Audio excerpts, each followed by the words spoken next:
I'm Robert Kane, 54, and after 23 years at TechCore Industries, they fired me for being too old.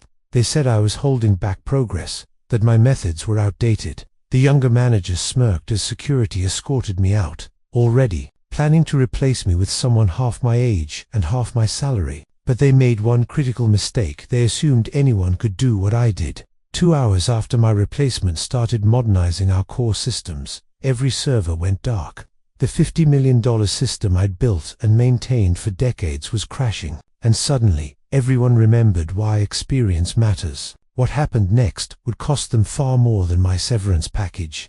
Like and subscribe if you've ever been underestimated because of your age. This story is for you. Let me take you back to 1999, when TechCore Industries was nothing more than a startup with big dreams and a small office in downtown Seattle. I was 31 then, fresh from my master's degree in computer science, eager to prove myself in the rapidly evolving world of enterprise software. The company had just landed its first major contract, and they needed someone who could build their core system from the ground up. I remember sitting in that cramped conference room, surrounded by hand-drawn architectural diagrams that would later become my blueprint for everything. The CEO, Michael Harrison, was explaining their vision for a comprehensive customer management system that could scale with their growth. "We need something bulletproof," he said, his eyes intense with entrepreneurial fervor. "Something that can handle whatever we throw at it." Those original blueprints, sketched on coffee-stained napkins and yellow legal pads, became the foundation of what would eventually become a $50 million system. I still have them, tucked away in my home office, testament to how far we'd come from those humble beginnings. Every line, every connection, every seemingly insignificant detail was carefully considered. I didn't just build a system, I created an ecosystem. The early days were exhilarating. We were a small team of developers, each wearing multiple hats, working 18-hour days fueled by pizza and the belief that we were building something revolutionary. I found myself naturally gravitating toward the most complex problems, the ones that made other developers shake their heads and walk away. Database architecture, security protocols, system integration, these weren't just technical challenges. To me, they were puzzles that needed elegant solutions. What set my approach apart was my insistence on building redundancies and safeguards that others considered unnecessary. "You're over-engineering this," my colleagues would say, watching me implement what seemed like excessive error checking and backup systems. But I'd seen too many systems fail catastrophically because someone cut corners or assumed that this will never happen. I developed what I called the three-layer principle. Every critical function had to pass through 3 independent validation systems before execution. Every data transaction was verified, logged, and backed up in real time. Every user access point was monitored and secured with multiple authentication protocols. It was methodical, perhaps obsessive, but it worked. As TechCore grew from 10 employees to 50, then 200s, my system grew with it. I wasn't just maintaining code. I was nurturing a living, breathing digital organism that adapted to our changing needs. When we needed to integrate with new vendors, my system accommodated them seamlessly. When we expanded internationally, the architecture I'd built handled different time zones, currencies, and regulatory requirements without missing a beat. The respect I commanded in those early years was earned through countless nights spent troubleshooting, endless hours of optimization, and an unwavering commitment to excellence. When other companies' systems crashed under pressure, ours hummed along smoothly. When competitors struggled with data breaches, our security held firm. When the dot-com crash of 2001 forced many companies to rebuild their entire technical infrastructure, TechCore sailed through unscathed. By 2010, what had started as a simple customer management system had evolved into something far more sophisticated. We were handling millions of transactions daily, managing relationships with thousands of enterprise clients, and processing financial data that required absolute precision. The system had become the nervous system of the entire company, and I was its chief architect and guardian. But perhaps the most crucial aspect of my work was the knowledge that existed nowhere else, the institutional memory of every modification, every patch, every workaround that had been implemented over the years. I didn't just know how the system worked. I knew why every decision had been made, what alternatives had been considered, and what dangers lurked in seemingly innocent changes. The shift began subtly in 2020. like a tide that changes direction so gradually you don't notice until the water is already pulling your feet out from under you. Michael Harrison had retired the year before, selling his stake to a private equity firm that promised to modernize TechCore for the digital age. The new CEO, Jennifer Walsh, was 42 and came from a background in venture capital rather than technology. I remember the day she announced the new management structure. We were gathered in the main conference room, the same one where I'd first sketched out my system blueprints 21 years earlier. Walsh stood at the front, her presentation slides gleaming with corporate buzzwords and stock photos of diverse teams, collaborating around modern workstations. "We're entering a new era," she announced, her voice carrying the confidence of someone who'd never had to debug a system crash at 3 in the morning. TechCore needs fresh perspectives, innovative thinking, and agile methodologies to stay competitive in today's rapidly evolving marketplace. The performance review from 2020 sits in my filing cabinet at home, a document that now seems like a relic from a different era.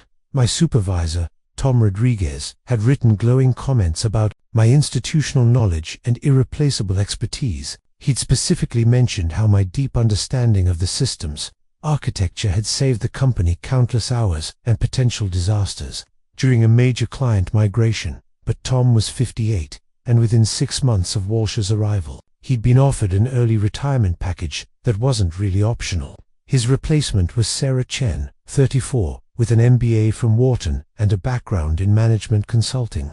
She'd never written a line of code in her life, but she spoke fluently about digital transformation and legacy system modernization. The first sign of trouble came during a quarterly review meeting in early 2021. I was presenting the annual system performance report, highlighting our 99.97% uptime and 0 security breaches. The numbers were impressive by any measure, but Chen interrupted me halfway through. "Robert, these metrics are certainly solid," she said, her tone suggesting that solid was somehow inadequate. "But we need to think about more than just maintaining status quo. Our clients are demanding innovation, not just reliability." I explained how reliability and innovation weren't mutually exclusive, how the robust foundation I'd built actually enabled us to implement new features more safely and efficiently. But I could see the glazed look in her eyes, the polite nod that said she was already mentally moving on to the next agenda item. The culture shift was palpable. Suddenly, meetings were full of 20-somethings who'd just graduated from coding boot camps talking about disruptive technologies and legacy debt. They'd throw around terms like microservices and cloud-native architecture without understanding the fundamental principles that made systems actually work. I tried to adapt. I really did. I attended workshops on agile development, learned about new frameworks and methodologies, and even started a blog about system architecture best practices. But every suggestion I made was met with subtle resistance. Every concern I raised was dismissed as resistance to change. The breaking point came during a system architecture review in late 2021. A team of consultants had been brought in to evaluate our technical debt and recommend modernization strategies. They'd spent 3 weeks analyzing our systems, producing a glossy report that concluded our architecture was outdated and hindering innovation.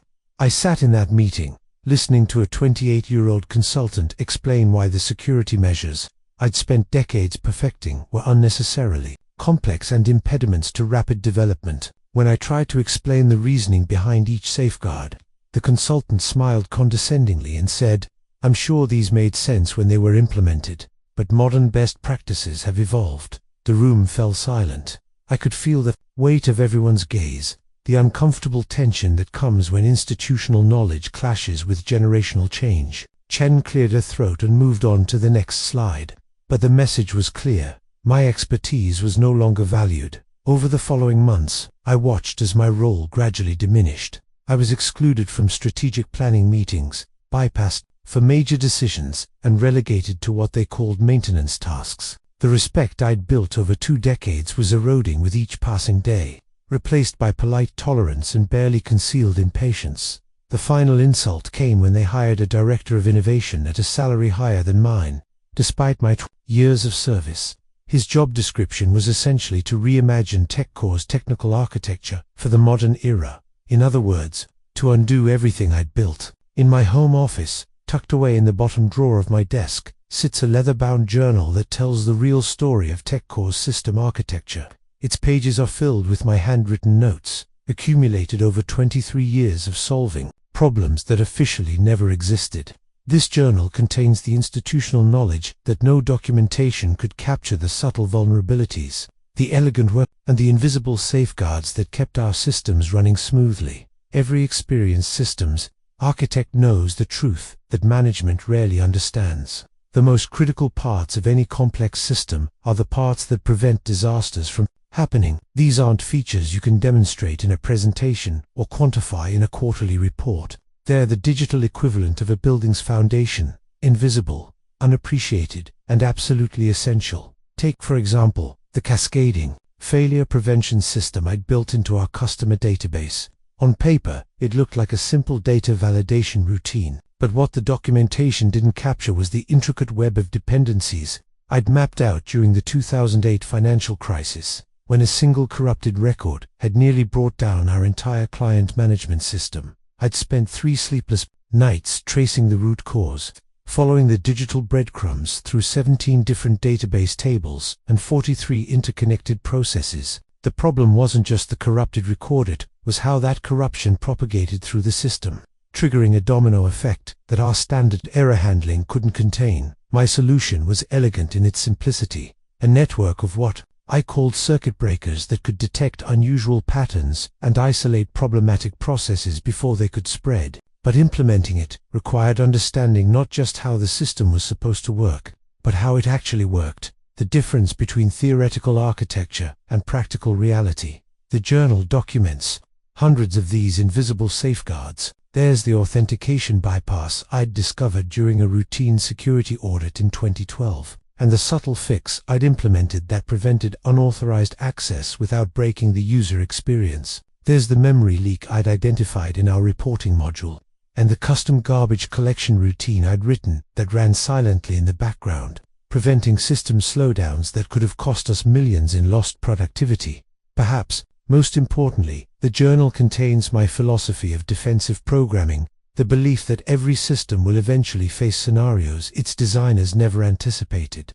Murphy's Law isn't just a cute saying in systems architecture. It's a fundamental truth that separates robust systems from fragile ones. I'd developed what I called the paranoid programmer's mindset. Every input was potentially malicious. Every integration point was a potential failure source.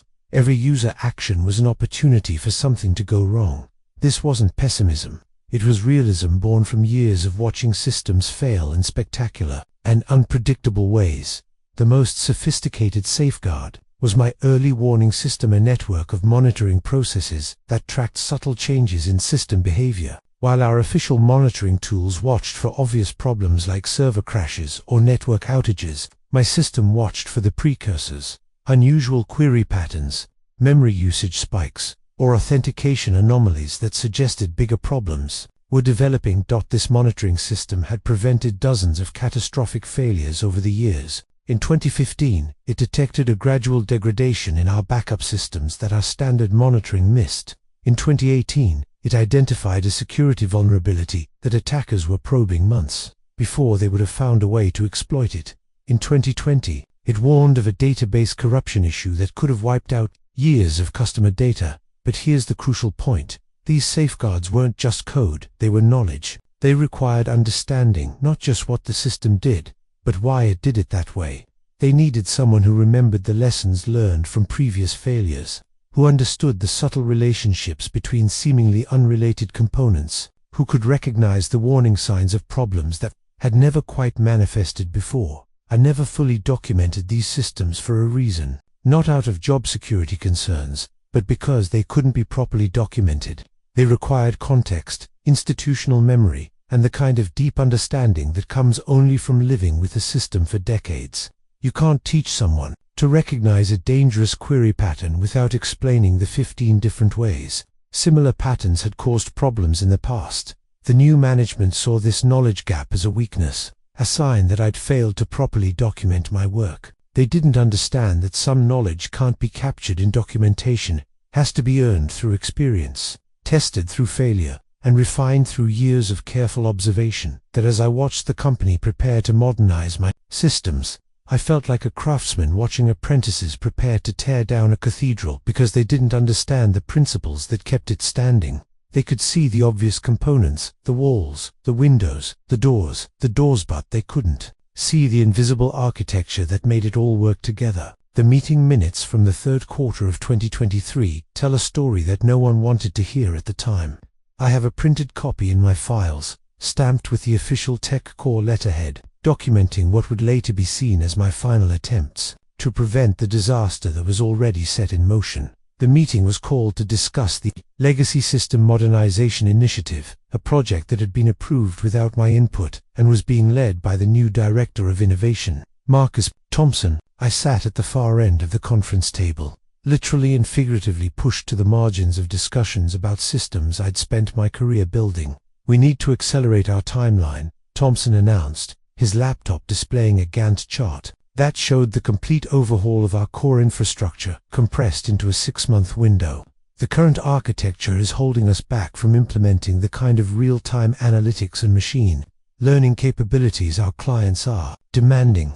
I raised my hand, feeling strangely formal in a room where I'd once been considered the technical authority. "I'd like to express some concerns about the proposed timeline," I said, my voice carrying the careful tone I'd learned to use when contradicting management. The systems we're talking about modifying handle mission-critical functions for over 3,000 enterprise clients. Even small changes can have cascading effects that take weeks to fully understand. The room fell silent for a moment. Sarah Chen, my supervisor, gave me a look that was equal parts patience and exasperation. "Robert, we appreciate your perspective, but we need to balance caution with progress. Our competitors are already implementing these capabilities. We can't afford to fall behind because we're afraid of change." "I'm not afraid of change," I replied, feeling the familiar frustration of being misunderstood. "I'm concerned about the risks of changing too much too quickly. These systems have evolved over 23 years. They handle edge cases and scenarios that aren't documented anywhere.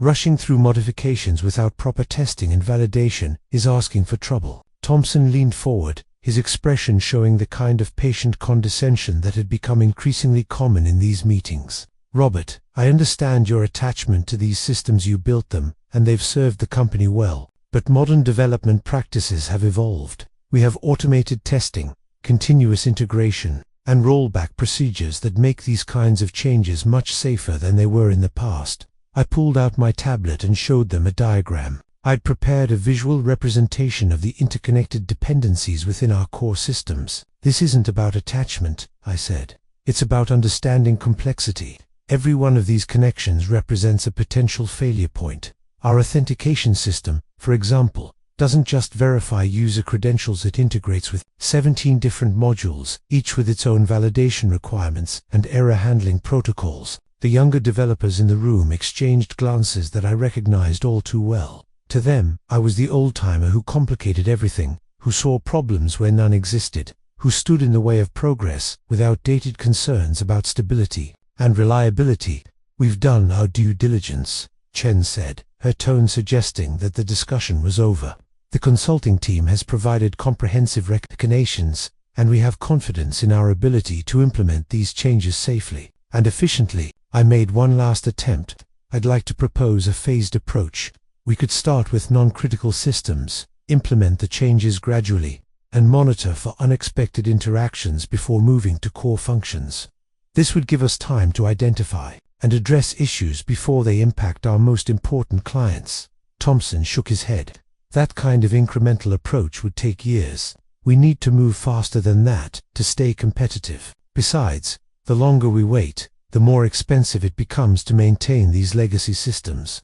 The meeting ended with a decision to proceed with the aggressive timeline. My concerns were noted in the minutes, filed away as the cautious objections of someone who was resistant to innovation. Looking back at those minutes now, I can see how my attempts to warn them were interpreted as obstructionism rather than expertise. Over the following weeks, I found myself increasingly isolated from the planning process. When I offered to help with the migration strategy, I was told that my input would be incorporated as appropriate. When I requested access to the testing environments to verify compatibility, I was informed that the new team had different methodologies that didn't require my involvement. The isolation was both professional and personal. Colleagues who had once sought my advice now avoided eye contact in the hallways. The weekly technical meetings that had once centered around my architectural insights now proceeded without me, as if 23 years of institutional knowledge had suddenly become irrelevant. I started documenting everything, not just the technical concerns, but the political dynamics that were driving these decisions. I could see the writing on the wall, the subtle signs that my time at TechCore was coming to an end. But I also knew that my absence would leave a dangerous knowledge gap that the company didn't understand and wasn't prepared to fill. The warning signs were there for anyone willing to see them. Unfortunately, seeing them required the kind of experience that the company had decided was no longer valuable. The email chain that sealed my fate arrived on a Thursday morning in November 2023. I wasn't supposed to see it. It was forwarded to me by mistake when Linda Martinez from IT meant to send it to someone else. But there it was in my inbox, a thread of messages between Sarah Chen, Marcus Thompson, and Jennifer Walsh, discussing the future of what they called legacy code modernization. The subject line read, "Q for resource optimization discussion," but the content was far more direct. Chen had initiated the conversation with a proposal that made my blood run cold. "We need to discuss Robert's role in the upcoming modernization project. His resistance to the new architecture is becoming a significant impediment to progress." Thompson's response was swift and decisive. "I agree. We can't let institutional inertia derail this initiative. The consulting team has made it clear that these legacy systems are holding us back from implementing modern solutions.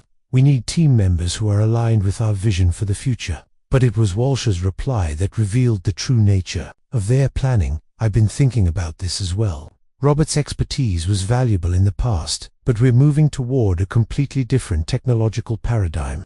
His knowledge of the old systems might actually be counterproductive. It could prevent us from making the bold changes we need to stay competitive." The email chain continued with detailed discussions about my transition timeline, euphemistic language about reorganization, and clinical assessments of my adaptability to new methodologies. They discussed my replacement with the same casualness they might use to talk about upgrading office furniture.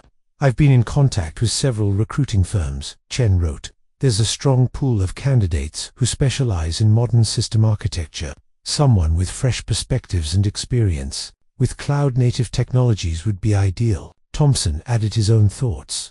"The new hire should be someone who can implement the consulting team's recommendations without being constrained by preconceptions about how things should work. We need someone who sees opportunities where Robert sees obstacles."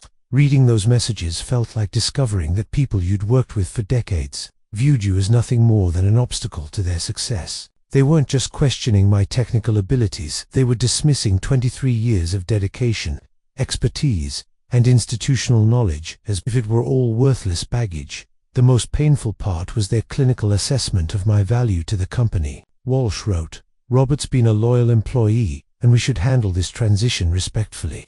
But we can't let sentimentality interfere with business decisions. The systems he built have served their purpose, but they're fundamentally incompatible with where we need to go." I printed the entire email chain and sat in my office, staring at the pages as if they might somehow rearrange themselves into a different message. These weren't strangers making these decisions, they were colleagues I'd worked with, people I'd helped solve problems, individuals who had benefited from my expertise countless times. The phrase legacy code appeared 17 times in the email chain. Each instance felt like a dismissal, not just of my work, but of the careful thought and accumulated wisdom that had gone into building systems that had served the company faithfully for over 2 decades. They spoke about my code, the way you might discuss an old building that needed to be demolished to make way for new construction. Thompson's final message in the chain was the most revealing. "Once we transition away from Robert's systems, we'll be free to implement the kind of innovative solutions that will differentiate us in the marketplace. The old architecture was built for a different era. We need something designed for the future, not the past." What they didn't understand was that the old architecture they were so eager to abandon contained decades of hard-won knowledge about what worked and what didn't. Every line of code they dismissively called legacy represented a lesson learned, a problem solved, a disaster prevented. They saw complexity where I saw resilience, inefficiency where I saw safety margins, and obstacles where I saw carefully constructed safeguards. The email chain also revealed their timeline for my departure. They planned to hire my replacement within 6 weeks, allow for a brief transition period, and then restructure the development team around modern methodologies. My termination wasn't just being planned, was being scheduled with the same precision they might use to plan a software deployment. I forwarded the email chain to my personal account, and then deleted it from my work computer. I didn't confront Chen or Thompson about it. What would be the point? They'd already made their decision. Instead, I used the information to prepare for what was coming, to document the critical knowledge that they clearly didn't value, and to steel myself for the inevitable confrontation. The irony wasn't lost on me. In their rush to modernize, they were about to make the same mistake that countless organizations had made before them, discarding institutional knowledge in favor of trendy solutions, prioritizing innovation over stability, and assuming that newer was automatically better. As I sat in my office that evening, watching the Seattle skyline fade into darkness, I realized that my time at TechCore was already over. The email chain hadn't caused my termination, had simply revealed that the decision had already been made. All that remained was the formal execution of a plan that had been set in motion months earlier. The security badge that had opened every door in the TechCore building for 23 years became nothing more than a piece of plastic. On December 15, 2023, I keep it in my desk drawer now, a small rectangle of corporate betrayal that once represented unlimited access to the systems I'd built and maintained for most of my adult life. The meeting was scheduled for 3 p.m. in HR Conference Room B, a sterile space I'd only visited once before during my initial hiring process in 1999. Sarah Chen was there, along with Patricia Williams from Human Resources and a security guard I didn't recognize, a young man in his 20s who looked uncomfortable being part of whatever was about to unfold. "Robert, please have a seat," Chen said, her voice carrying the artificial warmth that managers use when they're about to deliver bad news. The table was arranged with surgical precision, a box of tissues, a manila folder thick with documents, and a laptop displaying what I assumed was my termination paperwork. Patricia opened the folder and began reading from a script that had clearly been reviewed by the legal department. "Robert, we've called this meeting to discuss your employment status with TechCore Industries. After careful consideration, we've decided to restructure your position as part of our ongoing organizational optimization initiative." The words washed over me like a rehearsed performance. Restructure your position was corporate speak for "you're fired." An organizational optimization was a euphemism for we're getting rid of expensive older employees. I sat quietly, maintaining the dignity that had gotten me through 23 years of corporate politics and technical challenges. "We want to emphasize that this decision reflects no dissatisfaction with your performance or dedication," Chen added, reading from her own prepared notes. "Your contributions to TechCore have been significant, and we're grateful for your years of service. However, we're moving toward a different technological direction that requires different skill sets." Different skill sets. The phrase stung more than outright criticism would have. They weren't saying I was incompetent, they were saying I was obsolete, that the knowledge I'd accumulated over 2 decades was no longer relevant to their vision of the future. Patricia slid a thick document across the table. "This is your separation agreement. It includes your severance package, information about Cobra Health Insurance continuation, and some standard non-disclosure and non-compete clauses. We'd like you to review it with your attorney before signing, but we're hoping to finalize everything by the end of the week." I flipped through the pages, noting the generous severance offer that was clearly designed to prevent a wrongful termination lawsuit, 6 months' salary, extended health benefits, and a glowing reference letter that praised my dedication and technical expertise. Blood money, packaged in legal language and corporate courtesy. "We'll need you to complete your transition duties over the next 2 weeks, Chen continued. "Marcus Thompson will be coordinating with you to ensure a smooth handoff of your responsibilities. We understand this is a significant change, and we want to make the process as seamless as possible." The irony was breathtaking. They were asking me to train my replacement while simultaneously dismissing my expertise as obsolete. They wanted me to document systems they considered outdated, to explain processes they planned to eliminate, to transfer knowledge they didn't think was valuable. I assume you'll want access to my documentation and system notes, I said, my voice steady, despite the turmoil I felt inside. There are some critical processes that aren't fully documented in the official records. Patricia and Chen exchanged a quick glance, the kind of look that suggested they'd discussed this possibility. We'd appreciate any documentation you can provide, Chen said, but we're confident that the new team will be able to work with whatever systems knowledge they need. The security guard stepped forward as the meeting concluded, his presence a not-so-subtle reminder that I was now considered a potential threat to the company. I'd served faithfully for over 2 decades. Mr. Kane, I'll need to escort you back to your office to collect your personal items. We'll also need your access badge, company laptop, and any other TechCore property.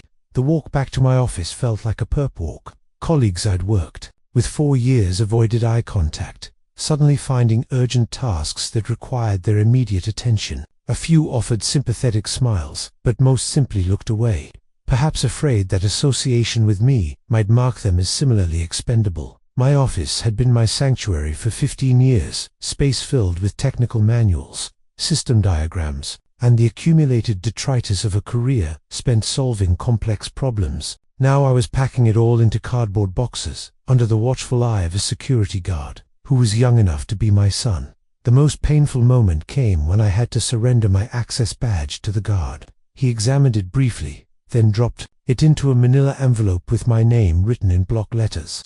23 years of access, of belonging, of being essential to the company's operations, reduced to a piece of plastic in an envelope marked for disposal. As I carried my boxes through the lobby, I caught a glimpse of the company directory board that still listed my name and title. By tomorrow, it would be updated to reflect the new organizational structure, and my name would be gone as if I'd never existed. The guard held the door open for me, a gesture that might have seemed courteous in any other context, but in that moment, it felt like the final act of my professional execution, being politely shown the exit from a company I'd helped build and protect for most of my adult life. Tyler Morrison's LinkedIn profile read like a Silicon Valley fever dream.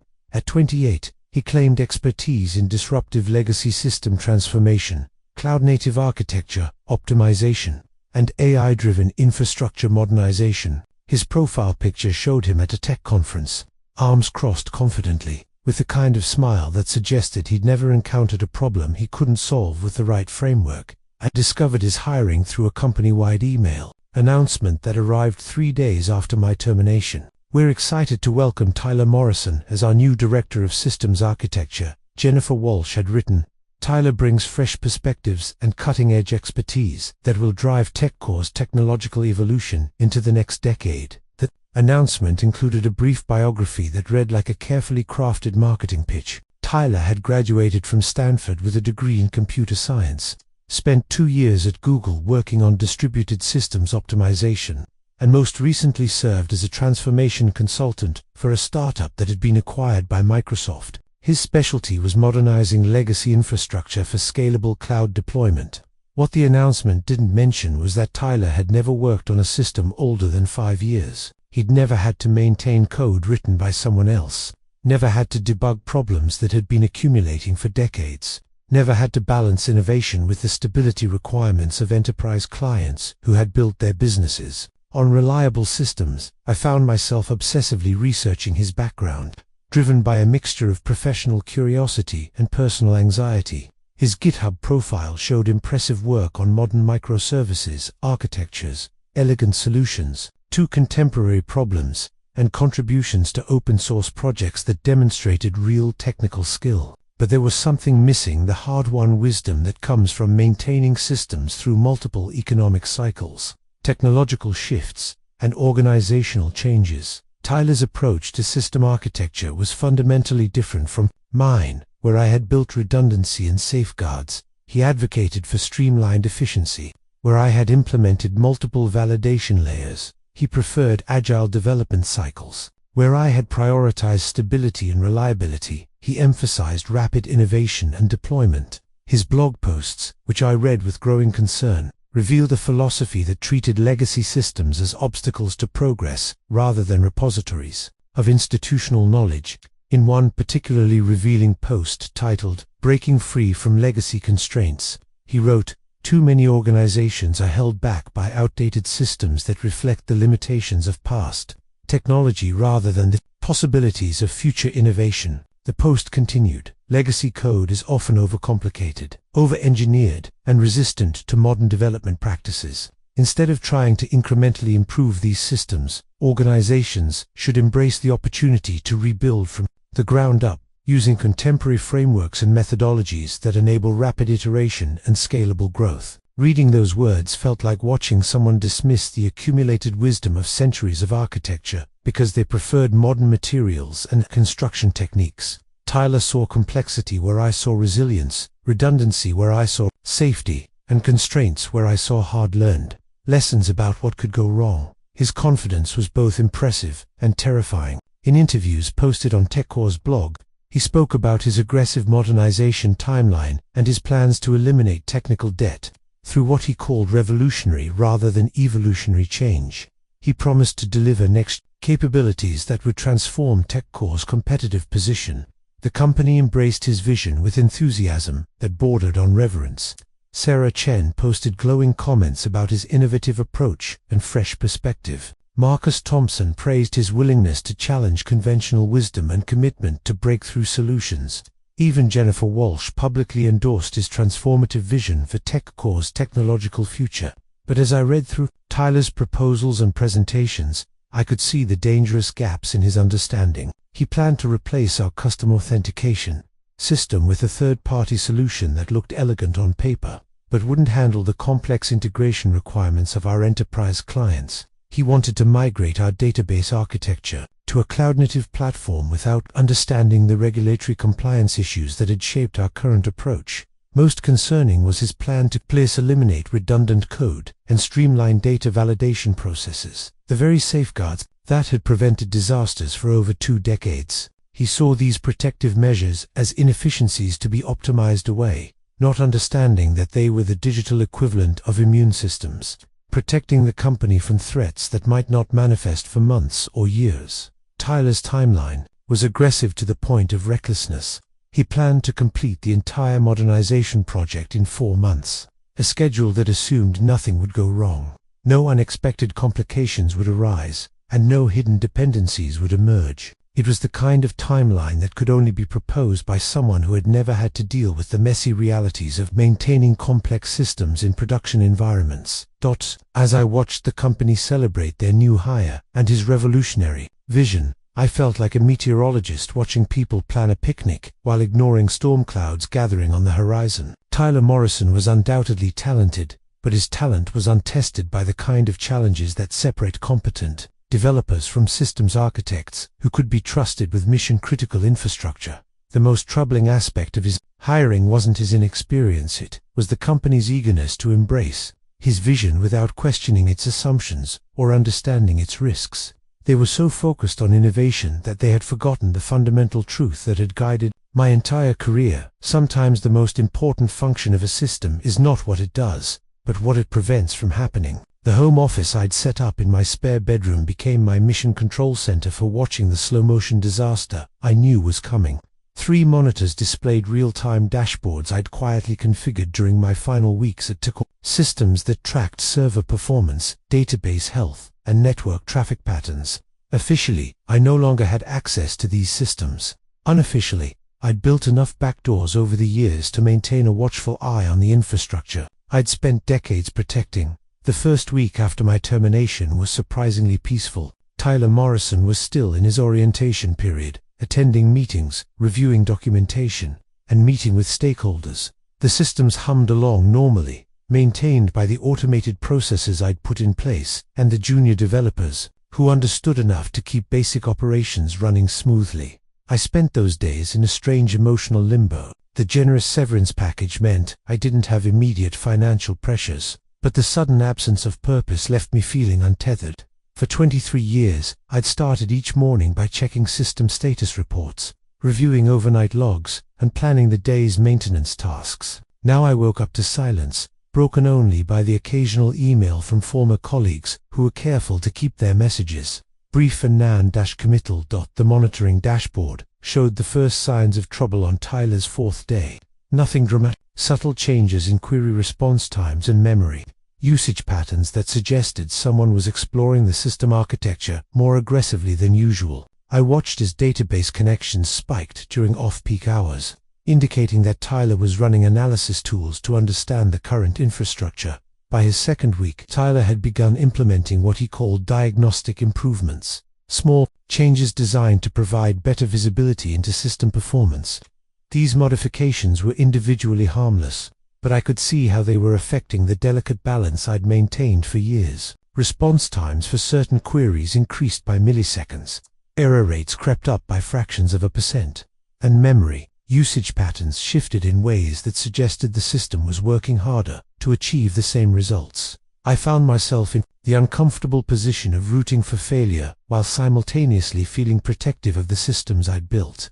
Every morning, I'd check the dashboards with a mixture of anticipation and dread, wondering if today would be the day that Tyler's inexperience would finally catch up with him.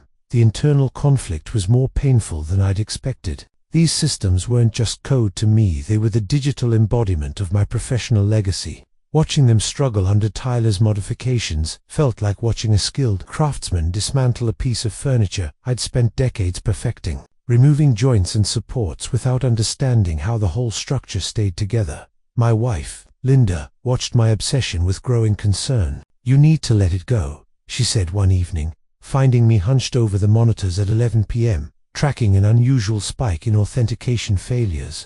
"You don't work there anymore. It's not your responsibility." But she didn't understand. These systems were more than my former responsibility. They were my creation, my contribution to the world, the proof that I'd spent my career building something meaningful. Watching them fail would be like watching my children get hurt while I stood by, powerless to help.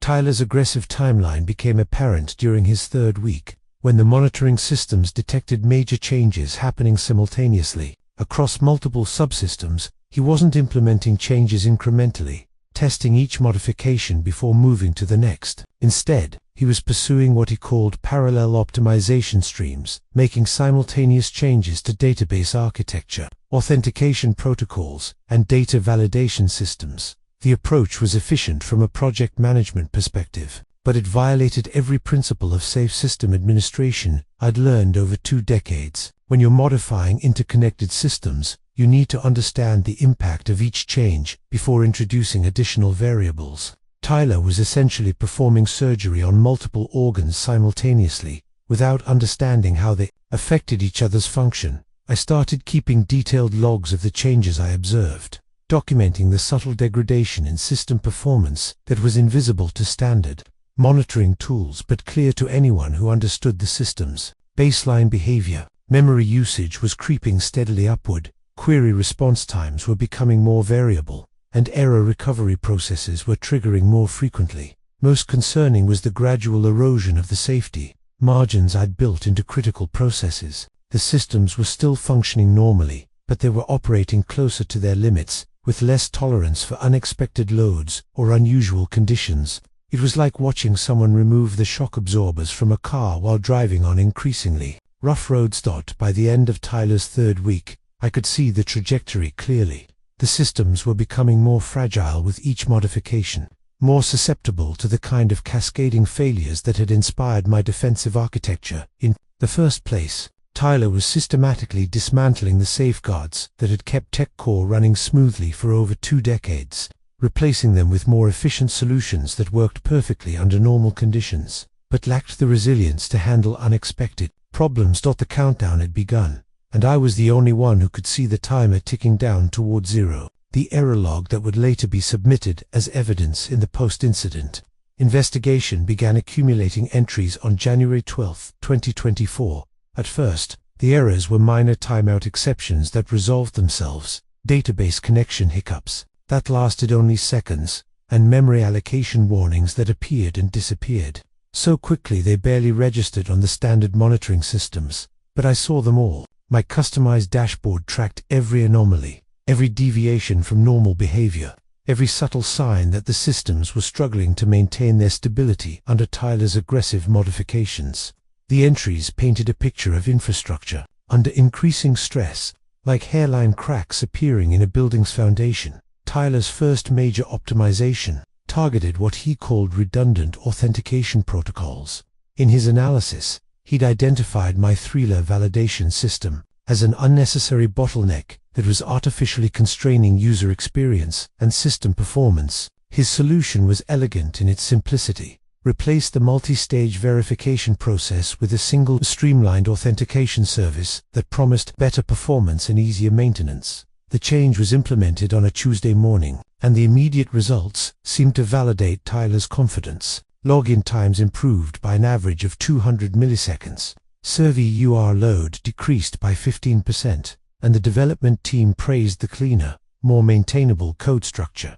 Sarah Chen sent a congratulatory email, calling it exactly the kind of innovation we need to stay competitive. But the monitoring systems told a different story. The new authentication service was indeed faster, but it was also more fragile. The error logs showed occasional authentication failures for valid users, brief periods where the system couldn't distinguish between legitimate access attempts and potential security threats, and subtle inconsistencies in how different client systems interacted with the streamlined protocols. These weren't critical failures.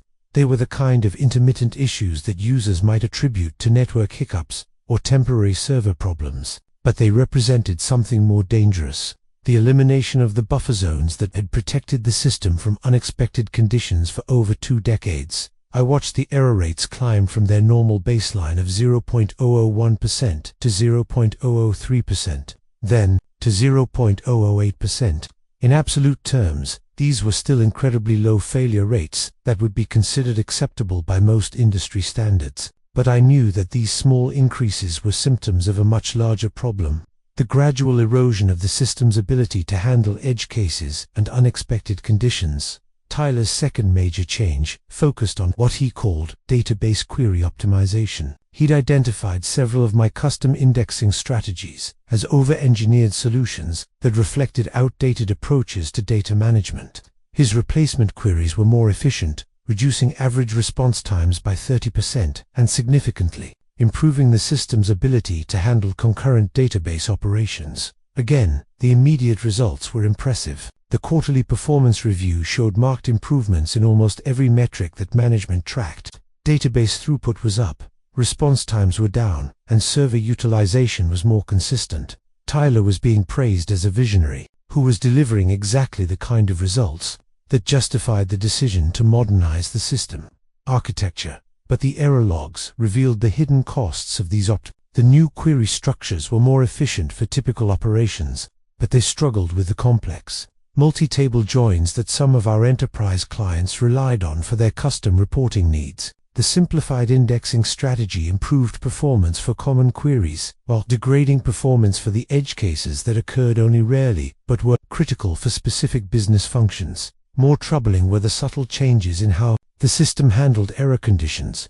My original architecture had been designed to fail gracefully, with multiple fallback mechanisms that ensured problems were contained and resolved without affecting other parts of the system. Tyler's optimizations had eliminated many of these fallback mechanisms as unnecessary complexity, replacing them with more straightforward error handling that worked perfectly under normal conditions, but lacked the resilience to handle unexpected problems. The third week of January brought Tyler's most ambitious change yet: a complete overhaul of the data validation systems. He'd identified my paranoid validation protocols as a major source of system inefficiency, arguing that modern development practices and automated testing made many of my safeguards obsolete. His new validation system was a masterpiece of modern software engineering, modular, testable, and significantly more efficient than my original implementation. It handled standard data validation tasks with impressive speed and accuracy, and it was designed to be easily extended as new requirements emerged. But it was also brittle in ways that wouldn't become apparent until the system faced conditions that its designers hadn't anticipated. The new validation system assumed that input data would conform to predictable patterns, that integration partners would follow established protocols, and that unusual conditions would be rare enough to handle through manual intervention. These assumptions were reasonable for a system designed to handle predictable, well-controlled inputs, but TechCore's infrastructure had to deal with data from thousands of different sources, each with its own quirks, limitations, and occasional failures. My original validation system had been designed around the assumption that everything that could go wrong eventually would go wrong, and that the system needed to be prepared for scenarios that hadn't been explicitly anticipated. As January progressed, I watched the error logs accumulate entries that told the story of a system gradually losing its ability to handle the messy realities of enterprise-scale operations. The new architecture was faster, more efficient, and more elegant than what I'd built, but it was also more fragile, more dependent on external conditions remaining stable, and less capable of adapting to the unexpected problems that were an inevitable part of managing complex systems. The cracks were spreading, and I was the only one who could see them growing. The code commit history that would later be analyzed by forensic investigators showed a pattern of systematic destruction disguised as modernization. Each entry in the repository told the story of Tyler Morrison's methodical dismantling of the safeguards I'd built over 2 decades, replaced with what he called streamlined,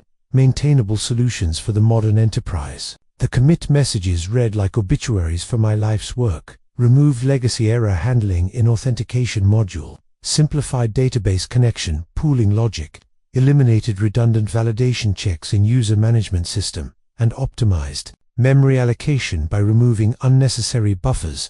Each change was individually justified, well documented, and approved by the development team. Collectively, they represented the systematic elimination of everything that had kept TechCore systems stable through countless challenges. The point of no return came on January 28, 2024, when Tyler committed what he called the final legacy cleanup. His commit message was triumphant: removed remaining obsolete code patterns from core system modules. This completes the transition to modern, efficient architecture and eliminates the last vestiges of outdated development practices. I watched the commit in real time from my home office, my monitoring systems immediately detecting the massive scope of the changes. Tyler had identified and removed what he called dead code, functions that weren't being actively called by the main application logic but served as critical safeguards for unusual conditions. These were the digital equivalent of emergency exits, fire suppression systems, and backup generators, invisible during normal operations but essential when things went wrong. The code he deleted included the cascading failure prevention system I'd built after the 2008 crisis, the memory leak detection routines that had prevented countless slowdowns, and the data corruption recovery mechanisms that had saved the company from disaster multiple times over the years. To Tyler's analysis tools, these appeared to be unused functions that were consuming resources without providing value. He couldn't see their purpose, because they were designed to handle problems that hadn't occurred yet. Most critically, he removed the circuit breakers that monitored system health and automatically scaled back operations when stress levels exceeded safe thresholds. These safeguards had been triggered only a few times in their existence, but each time they had prevented small problems from escalating into catastrophic failures. Tyler saw them as legacy throttling mechanisms that artificially limited system performance.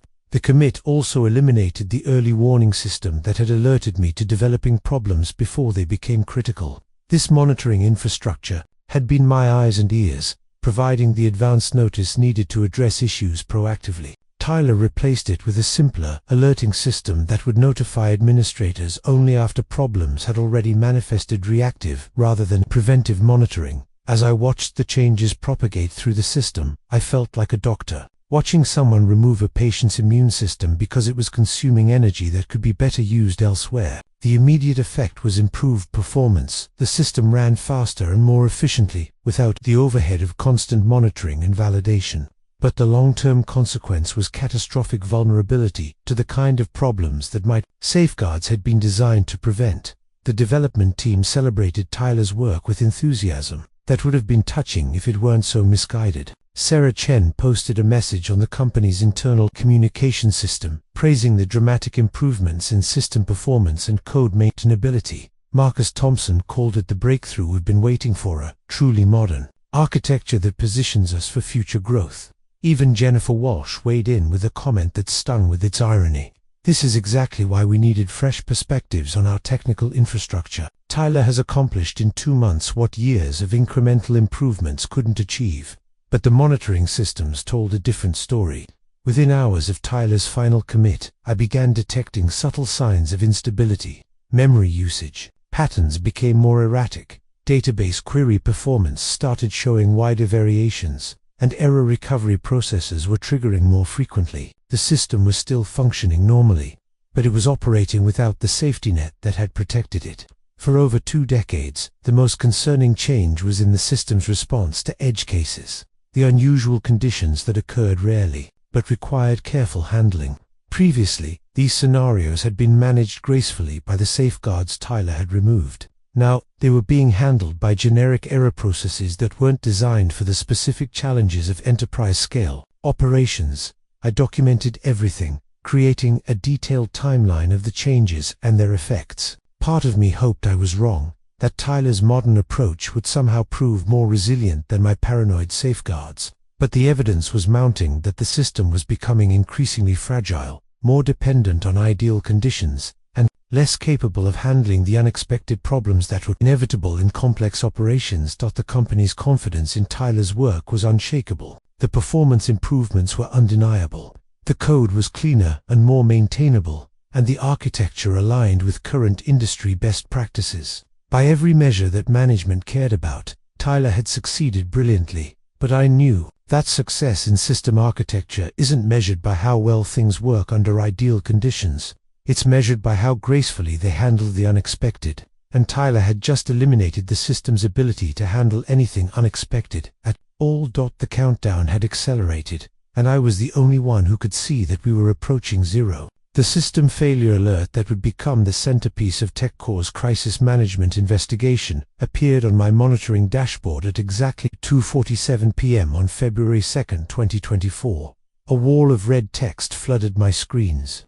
Critical system failure, multiple subsystems offline, cascading errors detected. I'd been watching the system stress indicators climb all morning, knowing that Tyler was implementing what he called performance optimization protocols, real-time adjustments to system parameters that were supposed to improve efficiency during peak usage hours. The irony wasn't lost on me that the final catastrophe would be triggered by Tyler's attempt to make the system work better. The failure began with something mundane, a slightly higher than normal load on the authentication servers, as users returned from lunch and logged back into their systems. Under normal circumstances, this would have been handled seamlessly by the load balancing protocols I'd implemented over the years. But Tyler had optimized those protocols the previous week, removing what he called unnecessary overhead from the load distribution algorithms. At 2:45 p.m., the simplified load balancer began directing too much traffic to a single authentication server. My original system would have detected this imbalance and automatically redistributed the load. But Tyler had removed those monitoring functions as redundant complexity. The overloaded server began responding more slowly, causing client applications to retry their authentication requests. The retry storms that followed were exactly the kind of cascading failure I'd designed my circuit breakers to prevent. As more clients timed out and retried, the authentication load increased exponentially. The overloaded server finally crashed at 2:46 p.m., triggering an automatic failover to the backup authentication services. But Tyler had modernized the failover system too, replacing my gradual monitored transition process with a rapid switchover that prioritized speed over stability. The backup servers were suddenly flooded with authentication requests they weren't prepared to handle, plus all the retry attempts from the crashed primary server. At 2:47 p.m., the backup authentication servers began failing in sequence. Each failure increased the load on the remaining servers, creating a domino effect that my original architecture had been specifically designed to prevent.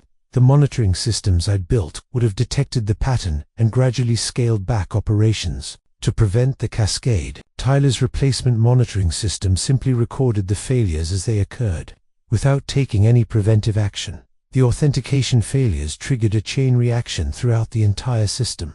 Database connections began timing out, as services couldn't authenticate their access requests. The simplified error handling that Tyler had implemented couldn't distinguish between temporary network issues and systemic failures, so it began retrying database operations aggressively, further increasing the load on already stressed systems. The database servers, running Tyler's optimized connection pooling logic, were overwhelmed by the sudden surge in retry attempts. My original pooling system had included protective mechanisms that would have limited connection attempts during high-stress periods, but Tyler had removed these as artificial constraints on system performance. At 2:48 p.m., the primary database server crashed under the load. The automated backup systems tried to fail over to the secondary database, but Tyler's streamlined failover process couldn't handle the massive number of pending transactions that needed to be preserved during the transition. Data corruption. Warnings began appearing as the system struggled to maintain consistency across multiple failed components. The simplified data validation system that Tyler had implemented couldn't handle the inconsistent state information it was receiving from the failing database systems. Instead of gracefully degrading functionality, it began throwing critical errors that crashed the application servers responsible for serving client requests. By 2:50 p.m., every major system component was either offline or operating in a degraded state. The elegant, efficient architecture that Tyler had built was collapsing like a house of cards, with each failure triggering additional failures throughout the interconnected system. From my home office, I watched 23 years of careful engineering dissolve into chaos in a matter of minutes. The monitoring dashboard showed system after system going dark, error rates spiking beyond measurement, and response times climbing toward infinity. It was like watching a digital avalanche, unstoppable and devastating. The company's standard monitoring systems, designed to track normal operations, were overwhelmed by the scope of the failure. Alert notifications flooded the IT department's systems, but they provided no useful information about the root cause or potential recovery strategies. The monitoring infrastructure Tyler had implemented was designed to report problems, not to understand them. At 2:52 p.m., the last functioning server cluster went offline, taking with it the final remnants of the $50 million system that had been TechCore's technological foundation for over 2 decades. The corporate network was effectively dead, leaving thousands of employees staring at blank screens and error messages. The silence that followed was deafening. After years of constant humming, clicking, and processing, the servers that had been the heartbeat of TechCore's operations were silent. The digital organism I'd spent my career nurturing was dead, killed by the very improvements that were supposed to make it stronger. I sat in my home office, surrounded by monitoring screens that now showed nothing but flatlined metrics and error messages. The system I'd built to last had been destroyed in less than 5 minutes by someone who understood efficiency but not resilience, optimization but not stability, innovation but not wisdom.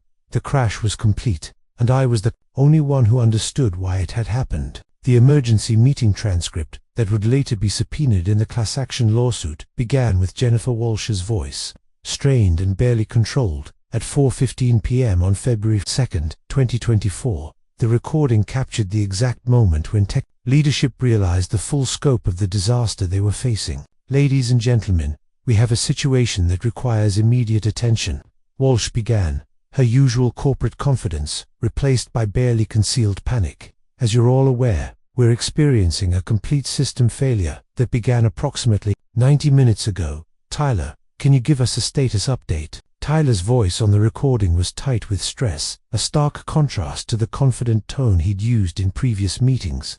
"The failure appears to be cascading through multiple systems simultaneously. We're seeing database corruption, authentication, server crashes, and network connectivity issues that are affecting our ability to diagnose the root cause."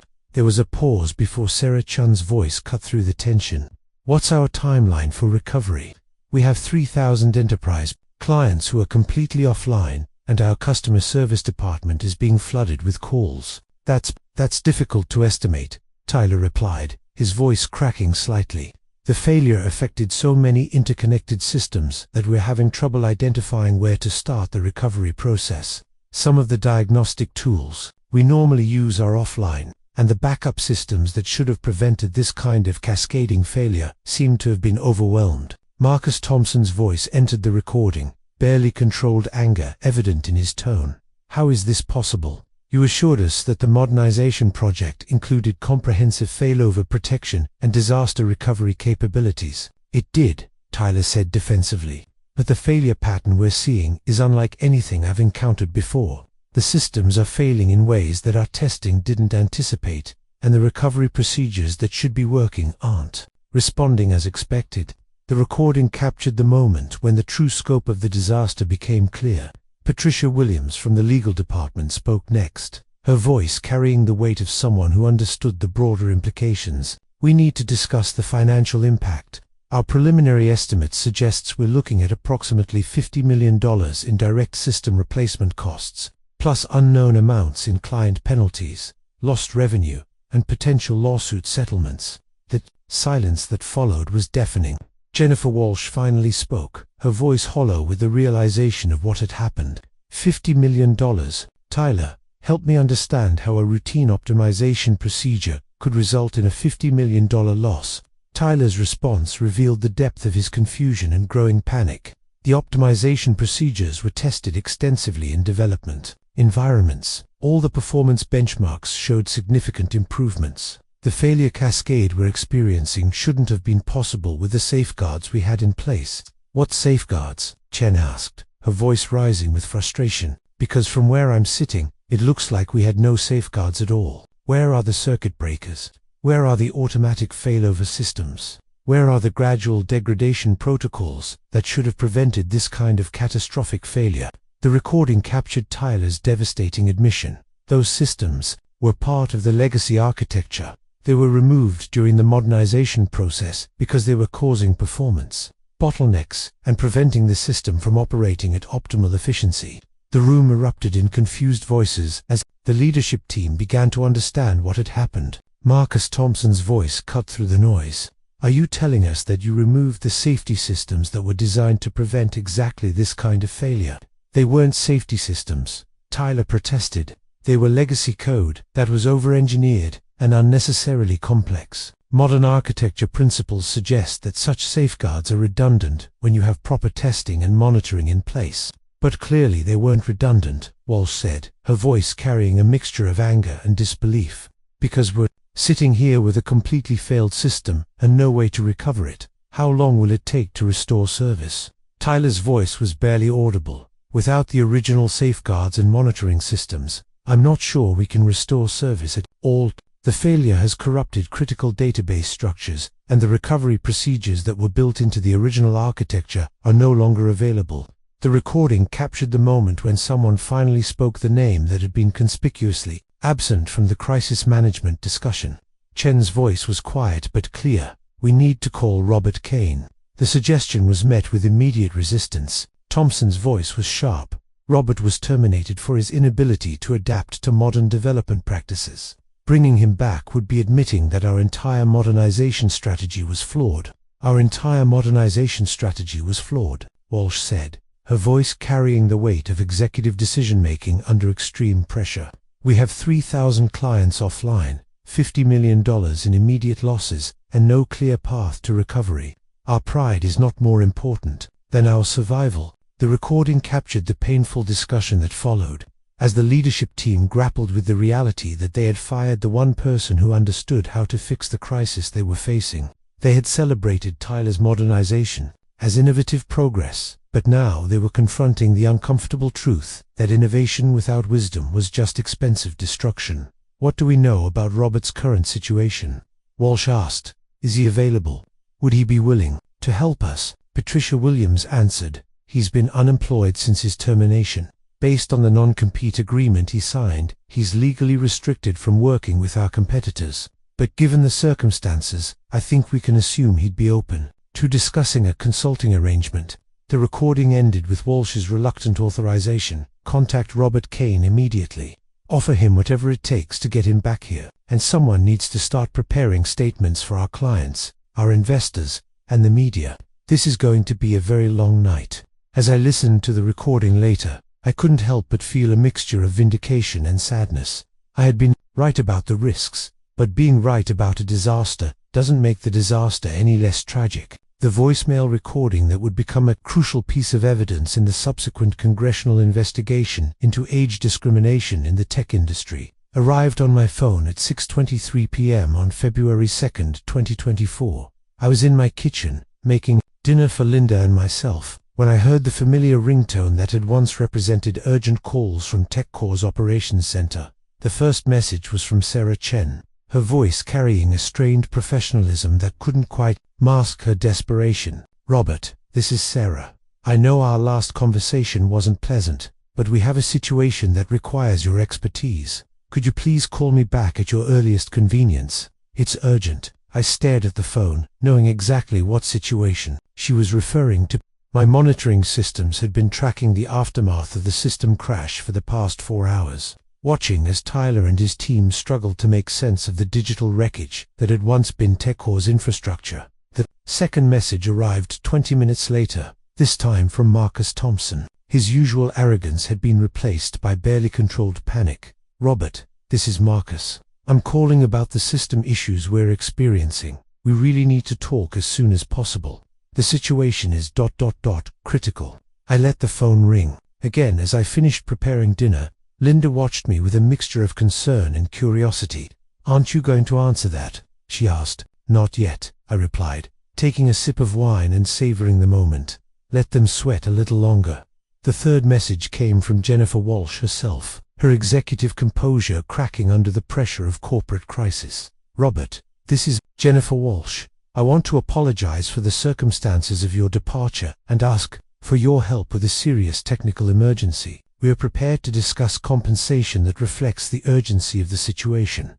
Please call me directly at this number." By 8 p.m., I had received 7 increasingly frantic voicemails from various TechCore executives, each one more desperate than the last. The messages painted a picture of a company in complete chaos, with leadership that had suddenly realized the true value of the expertise they had so casually dismissed. The final message was from Tyler Morrison himself, his voice barely recognizable from the confident young man who had replaced me just 6 weeks earlier. "Mr. Kane, this is Tyler Morrison. I know we haven't met, but I'm the systems architect who took over your position. I'm calling because I need your help understanding some aspects of the system architecture that weren't fully documented. The situation is urgent, and I would be grateful for any assistance you could provide." The humility in his voice was almost painful to hear. This was the same person who had confidently dismantled my life's work, who had dismissed my safeguards as legacy inefficiencies, who had promised to deliver innovation that would make my conservative approach obsolete. I finally returned Jennifer Walsh's call at 9:30 p.m., allowing the phone to ring several times before she answered with desperate urgency. "Robert, thank God you called back. We have a serious situation here, and we need your help." "I'm aware of the situation," I replied, my voice calm and measured. "I've been monitoring the system failures from my home office. It's quite extensive." There was a pause before she continued, her voice carrying the weight of someone who had realized the magnitude of her mistake. "Robert, I want to be direct with you. We made an error in judgment regarding your departure. The current crisis has made it clear that we underestimated the value of your institutional knowledge and experience." "What exactly are you asking me to do?" I asked, though I already knew the answer. "We need you to come back and help us restore system functionality. The current team is struggling to understand the scope of the failure and develop an effective recovery strategy. We're prepared to offer you a consulting contract with terms that reflect the urgency of the situation." I let the silence stretch for a moment before responding. "I'm willing to consider a consulting arrangement, but I have specific requirements that must be met before I can commit to helping you." "Name them," she said without hesitation. "First, I want complete autonomy over the technical recovery process. No interference from Tyler Morrison or anyone else who is involved in the modernization project. Second, I want triple my former salary, paid as a consulting fee. Third, I want a written acknowledgement that the system failures were caused by the removal of critical safeguards that I had implemented over the past 20 years. The pause that followed was longer this time. I could hear muffled voices in the background, presumably other executives, discussing my demands. Finally, Walsh came back on the line. "Robert, we accept your terms. How soon can you be here?" "I'll be there first thing tomorrow morning," I said, "but I want to be clear about something. The damage that's been done is extensive, and recovery will take time. The systems that Tyler dismantled took me decades to build and refine. Rebuilding them will require patience and resources that may exceed what you're prepared to invest." "We understand," she replied quickly. "We're prepared to provide whatever resources you need." After I hung up, Linda looked at me with a mixture of pride and concern. "Are you sure about this? After what they did to you?" I nodded, feeling a sense of purpose that had been missing since my termination. "They need to learn that experience isn't something you can optimize away. And frankly, I need to save what's left of my life's work. The desperate calls had given me something more valuable than vindication. They had given me the leverage to rebuild the systems properly, with the respect and resources that the work deserved. Tomorrow, I would return to TechCore, not as a dismissed employee, but as the expert they should have never let go. The consultant agreement that I signed on February 3, 2024, was unlike anything I had ever negotiated in my 23-year career. The document, printed on TechCore's official letterhead and bearing Jennifer Walsh's signature, represented a complete reversal of the power dynamic that had led to my termination. Just 7 weeks earlier, the contract terms were extraordinary: $450,000 for a 6-month engagement, complete autonomy over technical decisions, and a clause that gave me final authority over all system architecture modifications. But the most satisfying clause was the one that explicitly stated my role as lead systems recovery architect, with full responsibility for restoring critical infrastructure damaged during recent modernization efforts. I arrived at Tech headquarters at 8 a.m. sharp, walking through the same lobby where I had been escorted out by security 6 weeks earlier. The receptionist, who had barely acknowledged me during my termination, now greeted me with nervous respect. "Mr. Kane, they're waiting for you in the executive conference room." The same room where I had been dismissed was now the site of my triumphant return. Jennifer Walsh stood as I entered, extending her hand with the kind of deference that corporate executives reserve for people who hold their careers in their hands. "Robert, thank you for coming back. We can't express how grateful we are for your willingness to help us through this crisis." Sarah Chen, Marcus Thompson, and Tyler Morrison were seated around the conference table, each wearing expressions that ranged from embarrassment to outright fear. Tyler looked particularly haggard, his usual confident demeanor replaced by the hollow-eyed exhaustion of someone who had spent the past 18 hours trying to solve problems beyond his understanding. "Before we begin," I said, taking my seat at the head of the table, "I want to assess the current state of the systems so I can develop a recovery strategy. Tyler, can you walk me through what you've attempted so far?" Tyler's response was halting and uncertain, a far cry from the confident presentations he had delivered during his first weeks on the job. "We've tried to restart the database servers, but we're getting corruption errors that prevent normal startup. The authentication systems are completely offline, and the backup procedures we implemented don't seem to be responding to standard recovery protocols." I nodded, pulling out my tablet and displaying the monitoring data I had been collecting since the crash. "The problem is that the recovery procedures you're trying to use depend on the safeguards that were removed during the modernization process. The corruption errors you're seeing are symptoms of cascading failures that should have been prevented by the circuit breakers that were eliminated last month." The room fell silent as the implications of my words sank in. Thompson was the first to speak, his voice carefully controlled. "Are you saying that the systems can't be recovered using current methods?" "I'm saying that the systems can't be recovered using the methods that Tyler's team understands," I replied. "The recovery procedures that would normally handle this kind of failure were part of the legacy architecture that was systematically removed. You're trying to perform surgery with tools that were designed for routine maintenance." I stood and walked to the whiteboard, beginning to sketch out the system architecture as it had existed before Tyler's modifications. The original infrastructure was designed around the assumption that failures would occur and that recovery needed to be possible even under adverse conditions. The authentication system, for example, had 3 independent backup mechanisms, each capable of handling different types of failures.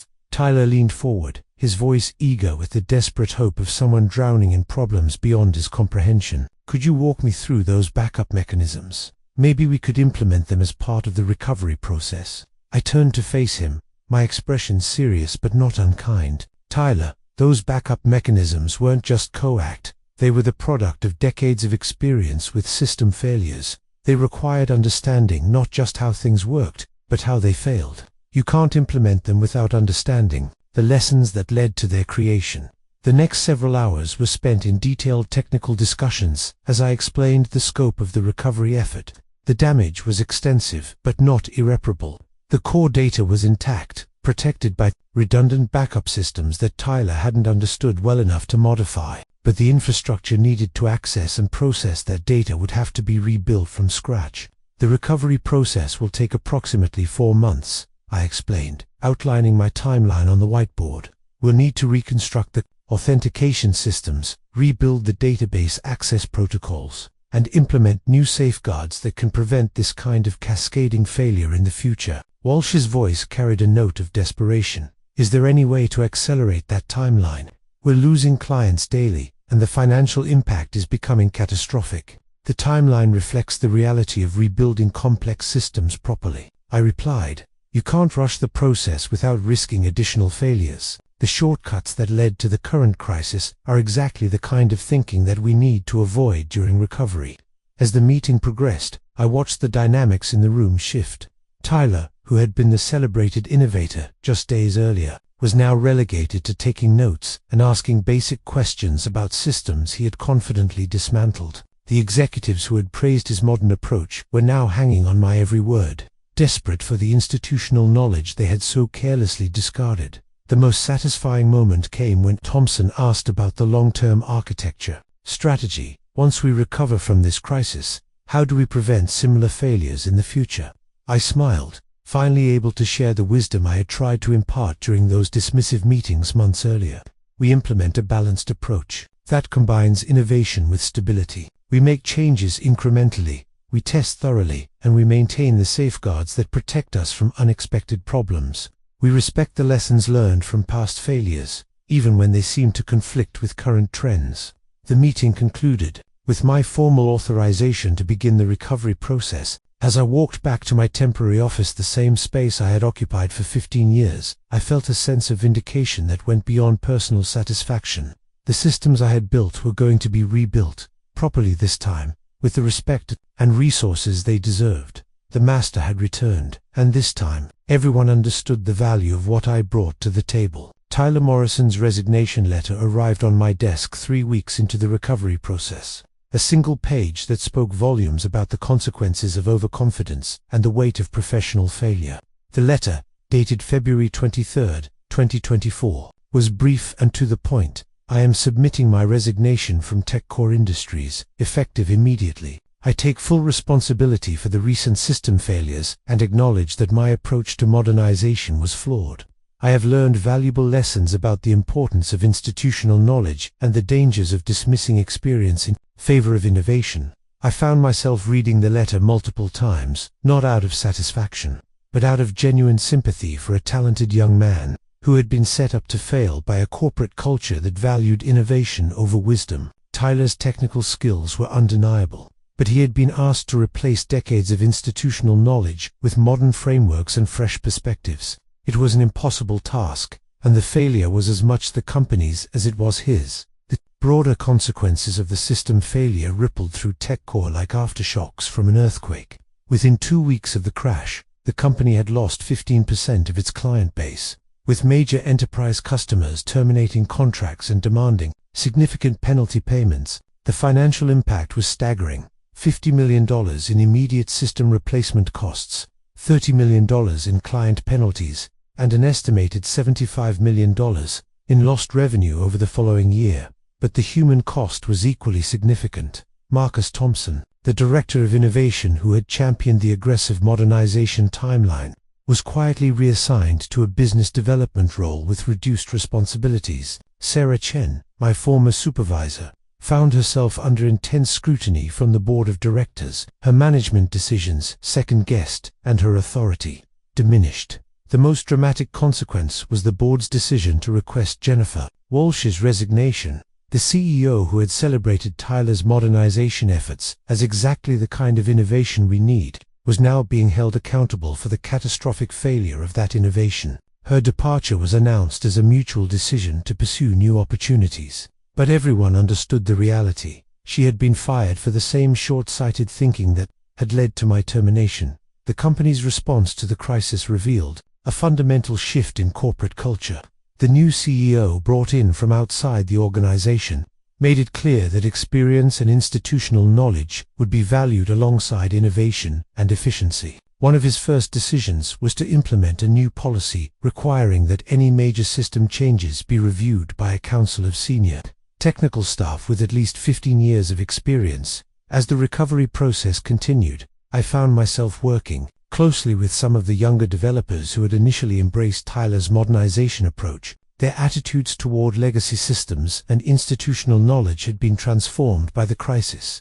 Where they had once seen outdated complexity, they now recognized hard-won wisdom.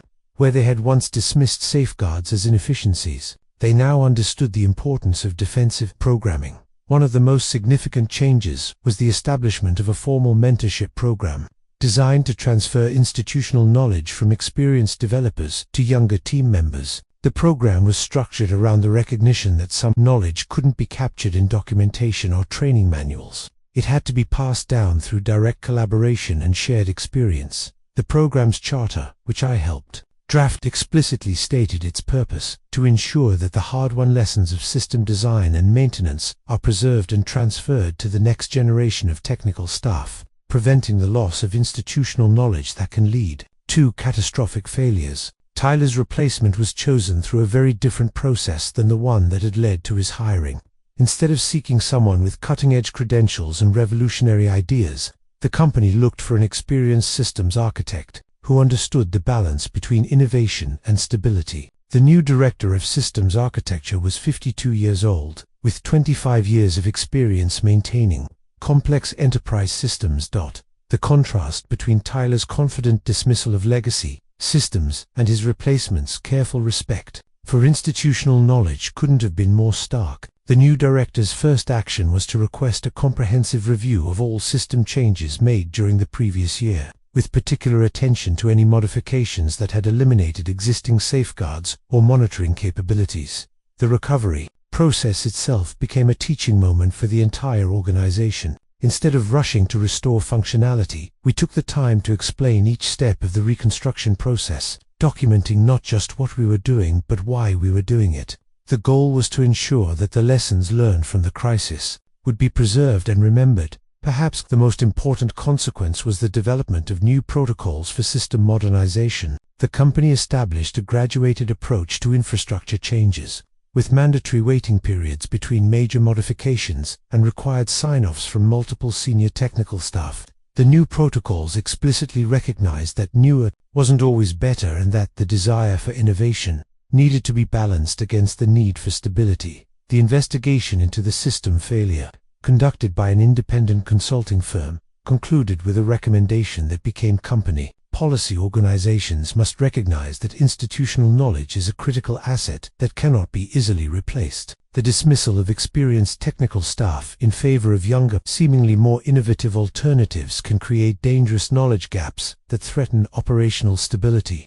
As I watched the company adapt to the new reality, I felt a mixture of vindication and sadness. The crisis had validated my concerns about the risks of aggressive modernization, but it had also cost the company millions of dollars and damaged the careers of people who had simply been caught up in the enthusiasm for change. The consequences of the system failure extended far beyond TechCore's walls, serving as a cautionary tale for other organizations tempted to prioritize innovation over experience. Sometimes the most important lessons are learned through failure, and sometimes the price of that education is higher than anyone anticipated. The mentorship program proposal that I submitted to TechCore's new leadership in April 2024 was unlike any document I had written during my original tenure at the company. Instead of technical specifications or system architecture diagrams, this proposal outlined a comprehensive strategy for preserving and transferring the institutional knowledge that had been so carelessly discarded during the modernization crisis.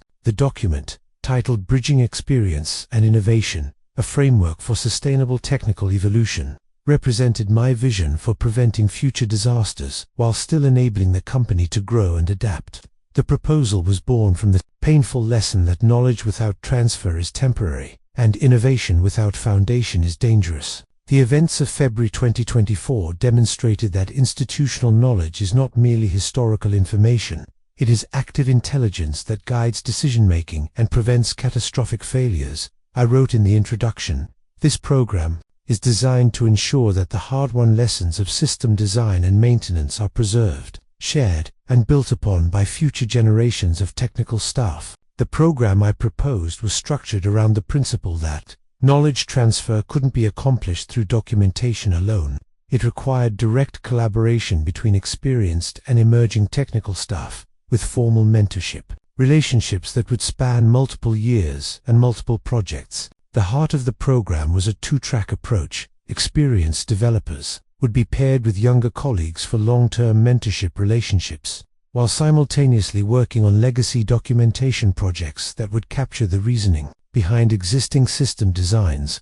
The goal wasn't just to teach people how systems worked, but to help them understand why they worked that way. One of the most innovative aspects of the program was the failure analysis workshop component. Instead of hiding past mistakes or system failures, we would use them as teaching tools. Each workshop would examine a specific failure, trace its root causes, and explore the safeguards that had been implemented to prevent similar problems. The February 2024 crash would be the first case study, serving as a comprehensive example of how the loss of institutional knowledge can lead to catastrophic consequences.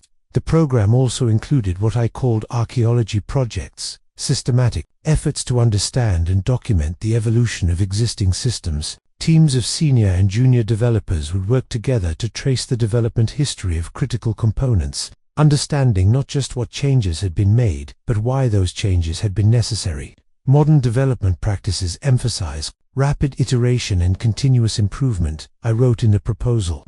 But sustainable development requires understanding the lessons that led to current implementations. Without this understanding, each generation of developers is doomed to repeat the mistakes of their predecessors. The response to the program proposal was overwhelmingly positive. The new CEO, Dr. Michael Foster, had been brought in specifically to restore stability and institutional knowledge to TechCore's operations. His background in aerospace engineering had given him a deep appreciation for the importance of proven, reliable systems, and he understood that innovation had to be built on solid foundations. This program addresses one of the fundamental challenges facing technology organizations, Dr. Foster said during the program's approval meeting. We need to balance the energy and fresh perspectives of younger developers with the wisdom and experience of senior technical staff.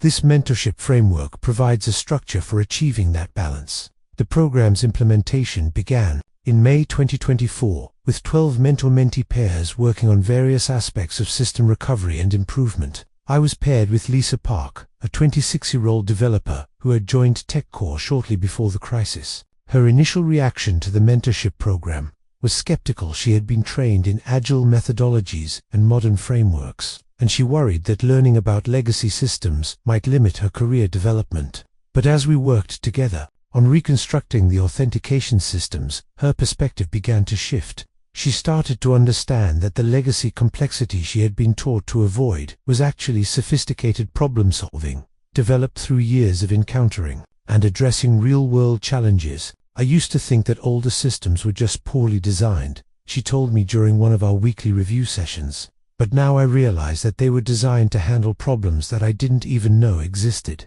The complexity wasn't accidental, it was intentional and necessary. The mentorship program also included regular cross-generational design sessions, where teams of mixed experience levels would work together on new system components. These sessions were designed to combine the innovation and energy of younger developers with the caution and wisdom of experienced staff. One of the most successful design sessions focused on developing new monitoring systems that could detect the kind of cascading failures that had caused the February crisis. The younger developers brought expertise in modern monitoring frameworks and machine learning algorithms, while the senior staff contributed knowledge about the subtle warning signs that preceded system failures. The resulting monitoring system was more sophisticated than anything I could have designed alone, but it was also more robust and reliable than anything the younger developers could have created without understanding the institutional knowledge that guided its implementation. As the program matured, it began to influence TechCore's broader approach to system development. The company adopted new policies requiring that all major system changes be reviewed by cross-generational teams, ensuring that innovation was balanced with institutional knowledge. The aggressive modernization timelines that had led to the February crisis were replaced with more measured approaches that prioritized stability alongside efficiency. The program's success attracted attention from other organizations facing similar challenges. I was invited to speak at conferences about the importance of institutional knowledge in technology organizations and the mentorship framework we had developed became a model for other companies seeking to balance innovation with stability. But perhaps the most rewarding aspect of the program was watching the younger developers grow in their understanding of system design principles. They learned to see complexity not as a problem to be eliminated, but as a tool to be understood and wielded carefully. They developed the kind of defensive programming mindset that had guided my entire career, understanding that the most important function of a system is often preventing disasters rather than enabling features. The new foundation we were building at TechCore wasn't just technical, it was cultural, based on the recognition that experience and innovation were not opposing forces but complementary aspects of sustainable development. The presentation one delivered at the National Technology Leadership Conference in September 2024 was titled "The True Cost of Discarding Experience: Lessons from a $50 million System Failure."